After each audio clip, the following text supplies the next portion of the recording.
Want to know how to keep running your code until your user asks to exit? Well, no worries.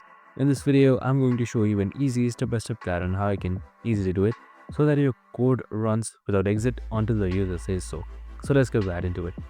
Now, first things first, you need a code and you need a file for that. So we have also created videos, similar tutorial videos for Cursor AI, so make sure to watch it.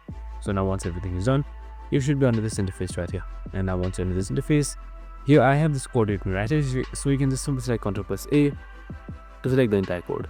And now once I select the entire code, here you should be seeing quick edit right here, which is Ctrl+K, just simply select that. And now once I selected Ctrl+K, here you should be seeing the quick editor opening up. So what you can do is you need to just type in a simple prompt. So since we are about to keep the code running until the user asks to exit, just simply type in this prompt.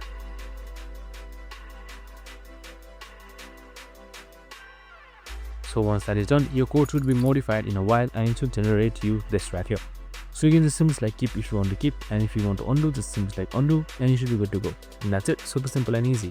I hope this video helped. If it did, make sure to like, subscribe, and tune in with us for more of these videos. Have a good day and see you in the next one.